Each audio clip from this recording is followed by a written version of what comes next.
തിയേറ്ററിലെ പൊട്ടിച്ചിരിയുടെ ഒരു അവസ്ഥയായിരുന്നു. അത് എല്ലാവർക്കും അറിയാം.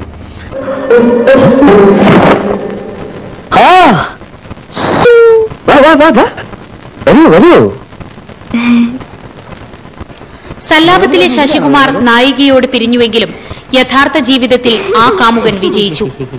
തുടർന്ന് വന്ന ഈ പൊഴിയും കടന്ന് എന്ന ചിത്രത്തിനകത്തും പുറത്തും വളർന്ന പ്രണയകഥ ദിലീപിന് പ്രേക്ഷക മനസ്സുകളിലെ സ്ഥാനം ഉറപ്പിക്കാൻ മാത്രമല്ല സഹായിച്ചത്. സല്ലാപത്തിലെ കഥാപാത്രത്തിന് നഷ്ടപ്പെട്ട പ്രണയിനിയെ യഥാർത്ഥ ജീവിതത്തിൽ ദിലീപ് സ്വന്തമാക്കി. ഞാനോ? അയ്യോ, ഞാനോ ടൈപ്പൊന്നുമില്ല. ഞാൻ ഈ വാനനിരീക്ഷണം നോക്കി. പെൺകുട്ടികളല്ല, ഒരു പെൺകുട്ടിയെ എനിക്ക് നോക്കാൻ വേണ്ടിയിട്ടല്ലേ ഇടയ്ക്കിടയ്ക്ക് ആ ജനാലയ്ക്ക് പ്രത്യക്ഷപ്പെടാറുള്ളത്? എനിക്ക് നോക്കാൻ വേണ്ടിയിട്ടല്ലേ ഇടയ്ക്കിടയ്ക്ക് വരാന്തയിൽ വന്ന് നിൽക്കാറുള്ളത്? എനിക്ക് നോക്കാൻ വേണ്ടിയിട്ടല്ലേ സന്ധ്യാദീപം വെക്കാൻ എന്നും തുളസിത്തറയിൽ വരാറുള്ളത്? കളിയൂഞ്ഞാൽ, ഉല്ലാസപ്പൂങ്കാറ്റ്, അനുരാഗക്കൊട്ടാരം, കൈക്കുടന്ന നിലാവ് തുടങ്ങി നിരവധി ചിത്രങ്ങളിലൂടെ വളർന്ന ദിലീപിലെ നടന് വലിയൊരു കുതിപ്പ് നൽകിയത് റാഫി മെക്കാട്ടിൻ ടീമിന്റെ പഞ്ചാബി ഹൌസാണ്. നർമ്മത്തിന്റെ തികച്ചും വ്യത്യസ്തമായ രസക്കൂട്ടിൽ രൂപപ്പെടുത്തിയ ആ ചിത്രം കൊളുത്തിവിട്ട ചിരിയുടെ മാലപ്പടക്കങ്ങൾ ഇന്നും പൊട്ടിക്കൊണ്ടേയിരിക്കുന്നു. ഹോസ്പിറ്റൽ സീനുണ്ട്, അവിടെ വെച്ചിട്ടാണ് ഞാൻ ഇനി ഊമയായിട്ട് അഭിനയിക്കാം എന്ന് തീരുമാനിക്കുന്നത്. അപ്പൊ അഭിനയിക്കുന്ന സമയത്ത് അനീഫ്ക ഉണ്ട്, അശോകേട്ടനുണ്ട്. ആ സീക്വൻസ് എടുക്കാൻ തുടങ്ങുന്ന റിഹേഴ്സൽ നടക്കുമ്പോൾ ഞാൻ ചിന്തിച്ചത്, ഇനി അപ്പൊ ഊമയായിട്ടിരിക്കുന്ന സ്ഥലത്ത് മുഴുവൻ ഞാൻ മിണ്ടാണ്ട് കയ്യും കാലൊക്കെ ഇട്ട് കാണിക്കേണ്ടി വരുള്ളൂ. അയ്യോ, അപ്പോ അത് ഒന്നും ചെയ്യാനാണ്ടായി പോവോ? പെട്ടെന്ന് എന്തോ ദേവാനുഗ്രഹം പോലെ ഒരു തോന്നൽ വന്നപ്പോൾ ഞാൻ റാഫിയോട് ചോദിച്ചു, റാഫി ഞാനും സംസാരിച്ചോട്ടെ ഇതിനകത്ത്? പുള്ളി ചോദിച്ചു, അതിനതേ തന്നെ ഊമയല്ലേ? അപ്പൊ പറഞ്ഞാല് ഇങ്ങനെയെന്ന് പറഞ്ഞിട്ടാണ് ഞാനിപ്പോ ഉള്ള രീതിയിൽ എന്നൊക്കെ പറഞ്ഞിട്ട് സംസാരിച്ചു. റാഫിയെ പെട്ടെന്ന് പൊട്ടിച്ചിരിച്ചു. റാഫി ചേട്ടോ ഇത് നേരത്തെ പറഞ്ഞ നമ്മൾ അത് വെച്ചിട്ട് ഹ്യൂമർ ഉണ്ടാക്കൂലേ എന്ന് വെച്ചിട്ട്. പക്ഷെ റാഫിയുടെ ഒക്കെ ഒരു ബ്രില്യൻസ് എന്ന് പറഞ്ഞാൽ മെക്കാട്ടിന് ഇവരൊക്കെ ഒരു സംഭവം വെച്ചാൽ നിന്ന് നേരെ കൊണ്ട് അതിനെ വെച്ചിട്ട് വേറെ വേറെ സംഭവങ്ങളുണ്ടായി. സെറ്റിൽ എല്ലാവരും ഭയങ്കരമായിട്ട് ചിരിച്ചു. ആ ജുബ വേണമെന്ന് പറഞ്ഞിട്ട് യമഹ ഉള്ള ബോട്ട് പോകാണ്ട് നോക്കട്ടെ എന്നൊക്കെ പറഞ്ഞ് ആ ഓരോ വേർഡ് പിടിച്ച് പിന്നെ ഹ്യൂമർ ഉണ്ടാവാൻ തുടങ്ങി. എന്താണ് ഒരു സൈഡ് വലിവ്? മുതലാളി പിടിച്ച് വലിച്ചിട്ടല്ലേ? നീ പിടിച്ച് തള്ളല്ലേ? ഓഹോ, ഇവരായിരുന്നല്ലോ ഡ്രൈവർ. ശരിക്കും ഭയങ്കരമായിട്ട് എൻജോയ് ചെയ്ത സിനിമയാണ് പഞ്ചാബി ഹൗസ്.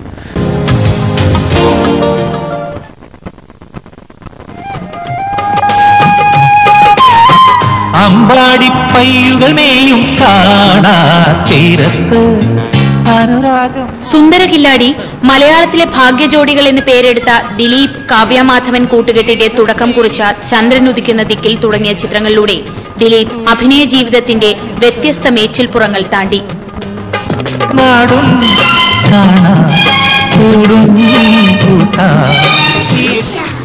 മലയാള സിനിമാ ചരിത്രത്തിലെ എക്കാലത്തെയും സൂപ്പർ ഹിറ്റ് ചിത്രങ്ങളിലൊന്നായ മീശമാധവനിൽ എത്തുമ്പോൾ ജനപ്രിയ നായകൻ എന്ന പദവിക്ക് ദിലീപ് ശരിക്കും അർഹനാവുകയായിരുന്നു. മീശമാധവനിലെ ചേക്കിന്റെ സ്വന്തം കള്ളൻ മലയാളികളുടെ മുഴുവൻ പ്രിയപ്പെട്ട കള്ളനായി അവരുടെ മനസ്സ് കവർന്നു. കള്ളൻ പോലീസിനെ പിടിച്ച് ആ ഒരു സംഭവത്തിൽ നിന്നാണ് ആ സിനിമ ഉണ്ടാകുന്നത്. പേരിട്ടു മീശമാധവൻ. അന്ന് കുറെ പേർക്ക് എതിരുണ്ടായിരുന്നു, മീശമാധവൻ എന്താണ് അങ്ങനെ. പക്ഷെ മീശക്കാരൻ, കേശവൻ, നമ്മൾ പണ്ട് പഠിച്ചിട്ടുള്ള പാട്ട്, ഇതൊക്കെ പെട്ടെന്ന് നമ്മളെ ഒരുപാട് ഓർമ്മകളും കാര്യങ്ങളും. അതുപോലെ തന്നെ അതിന്റെ സ്ക്രിപ്റ്റിംഗ് രഞ്ജൻ പ്രമോദ് അതിമനോഹരമായിട്ടുള്ള രീതിയിൽ, കാരണം ഒരു ഗ്രാമത്തെ വേറൊരു തരത്തിലാണ് കാണിച്ചിരിക്കുന്നത്.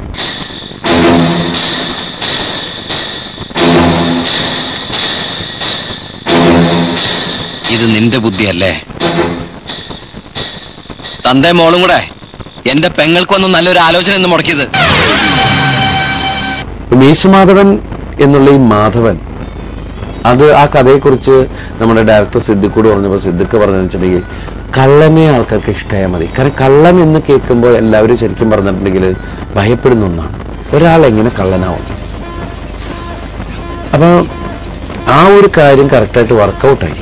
ആ കള്ളനെ മലയാളി പ്രേക്ഷകർ സ്നേഹിച്ചു.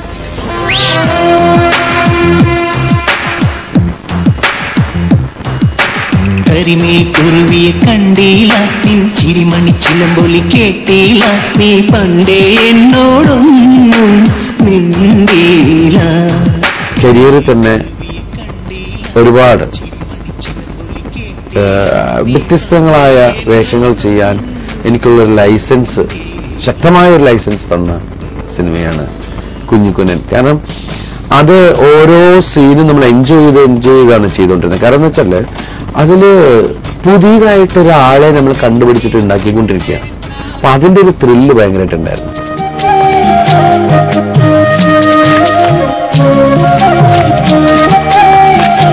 എന്താണോ ഞാൻ നീ ഒന്നുകൂടെ അങ്ങ് വളഞ്ഞല്ലോ. വളഞ്ഞു പോയെങ്കിൽ ഞാൻ വർക്ക്ഷോപ്പിൽ കൊണ്ട് നിവർത്തിക്കോളാം. താൻ ആദ്യം തന്നെ മൂലക്കുറി ശരിയാക്കാൻ നോക്ക്. ചോര തൂറി ചാവറായി തെണ്ടി. എന്നിട്ട് അഹങ്കാരത്തിന് ഒരു കുറവില്ല. തല മുടിയില്ലാത്തവൻ, കഷട്ടി, വൃത്തികെട്ടവൻ. പിന്നെ ആ സിനിമയിൽ 2 ക്യാരക്ടർ ഞാൻ ചെയ്തിരുന്നു. നമുക്ക് കിട്ടിയ ഏറ്റവും വലിയ അംഗീകാരം വെച്ചപ്പോ ബാലേന്ദ്ര സാറും ഭാരതിരാജ സാറൊക്കെ ഈ സിനിമ കണ്ടിട്ട് അത് 2 പേരാണെന്ന് വിശ്വസിച്ചു. അപ്പൊ അങ്ങനെയുള്ളൊരു ഫീല് പിന്നീട് വിളിച്ച് വേറെ ആൾക്കാർ പറഞ്ഞില്ല, അത് ഒരാളാണ് 2ഉം ചെയ്തിരിക്കുന്നത്.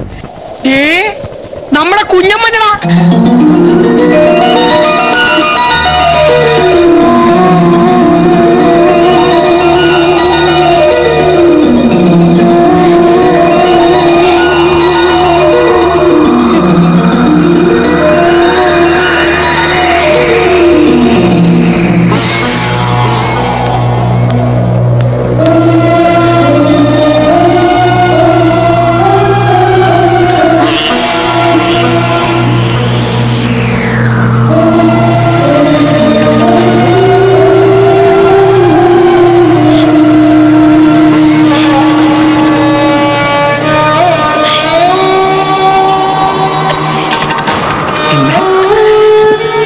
ഇഷ്ടമായില്ലല്ലേ?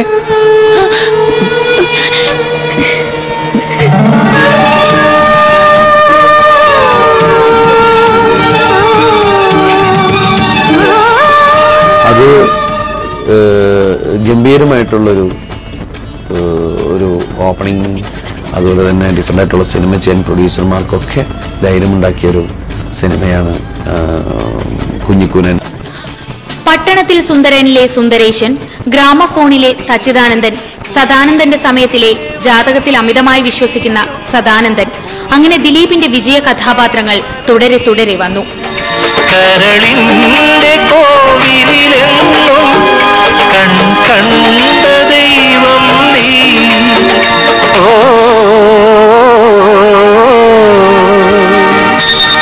കോമലാളെ എന്റെ മനസ്സിൻ പ്രേമമധുരം നീ, കോമലാളെ എന്റെ മനസ്സിൻ പ്രേമമധുരം നീ.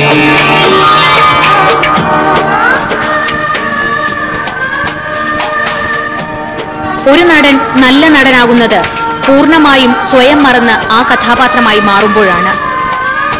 ആ തരത്തിൽ തിരഞ്ഞെടുക്കാവുന്ന ദിലീപ് ചിത്രങ്ങളിൽ ഏറ്റവും പ്രശസ്തമായ 2 എണ്ണമാണ് തിളക്കവും ചാന്തുപൊട്ടും. തിളക്കത്തിലെ ബുദ്ധിമാന്ദ്യമുള്ള ഉണ്ണി എന്ന കഥാപാത്രം മലയാളത്തിൽ ഇതുവരെ ഉണ്ടായിട്ടുള്ള അത്തരം കഥാപാത്രങ്ങളിൽ നിന്നും വേറിട്ട് നിൽക്കുന്നതിന് കാരണം ഒന്നു മാത്രം, ആ കഥാപാത്രത്തെ വിജയിപ്പിക്കാൻ ദിലീപ് പുറത്തെടുത്ത അഭിനയ മികവ് തന്നെ.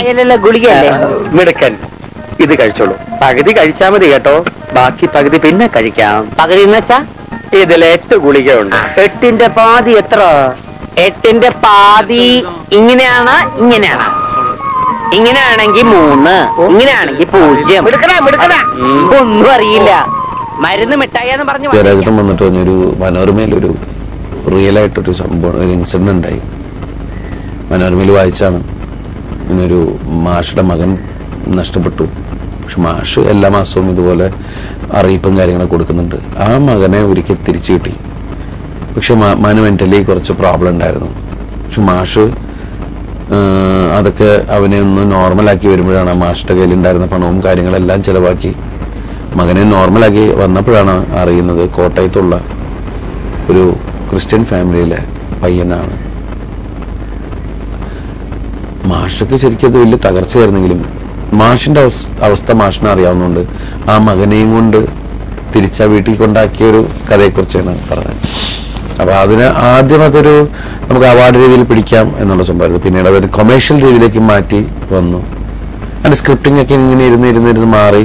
അപ്പൊ ഞാനും ജയരാജൻ അങ്ങോട്ട് കുറെ കാര്യങ്ങൾ സംസാരിച്ചു. ഇടയ്ക്ക് ലാൽ ജോസ് ഉണ്ടായിരുന്നു. ലാലു ഒക്കെ ആയിട്ട് ഇങ്ങനെ സംസാരിച്ചു അങ്ങനെ ആരെഴുതും എന്നൊക്കെയുള്ളൊരു സംശയത്തിലെത്തി. ഒരു പിറന്നാൾ ദിവസം ഞങ്ങൾ കല്യാണരാമൻ ഷൂട്ടിംഗ് നടക്കുന്ന സമയത്താണ് റാഫി മെക്കാട്ടിന് അവിടെ സെറ്റിൽ വന്നു. ഞാൻ പറഞ്ഞു, റാഫി ഒരു കഥയുണ്ട്, വെറുതെ ഒന്ന് കേൾക്കുമോ? നമ്മുടെ മനസ്സിലുള്ള കാര്യങ്ങളൊക്കെ പറഞ്ഞപ്പോൾ റാഫി ഉടനെ എൻ്റെ അടുത്ത് പറഞ്ഞു, എടോ ഞാൻ എഴുതിട്ടോടെ ഈ സിനിമ എന്ന് വെച്ചാൽ. എനിക്ക് കിട്ടിയ ഏറ്റവും വലിയ പിറന്നാൾ സമ്മാനമായിരുന്നു അന്ന് റാഫി മെക്കാട്ടിന് റാഫി അങ്ങനെ പറഞ്ഞു. റാഫി അപ്പോൾ തന്നെ മെക്കാട്ടിനോട് സംസാരിച്ചു. ഉടൻ തന്നെ സിനിമ ചിത്രീകരിക്കാനും ഇന്നും ആദ്യത്തെ 2 ദിവസം ശരിക്കും പറഞ്ഞാൽ ഞാൻ എൻ്റെ ഷൂട്ടിംഗ് തുടങ്ങിയപ്പോൾ പെട്ടുപോയി.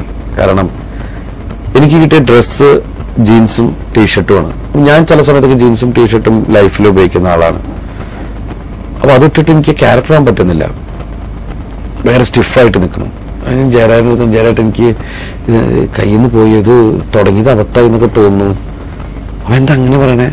നല്ല എനിക്കൊരു പിടി കിട്ടണില്ല, ഇത് ആവാൻ പറ്റുന്നില്ല. എനിക്ക് ഈ തമാശയൊക്കെ ഞാൻ ഏച്ചിട്ട് പറയണ പോലെ ആവണ്ടോ? ഭയങ്കര കുഴപ്പമാവണു. ഇപ്പൊ എന്താ ചെയ്യാ? എനിക്കൊരു പിടി. പിന്നെ കുറച്ചു നേരം ഇങ്ങനെ ആലോചിച്ച് കഴിഞ്ഞപ്പോൾ എനിക്ക് മനസ്സിലായി എന്റെ ഡ്രസ്സാണ് എന്റെ പ്രോബ്ലം.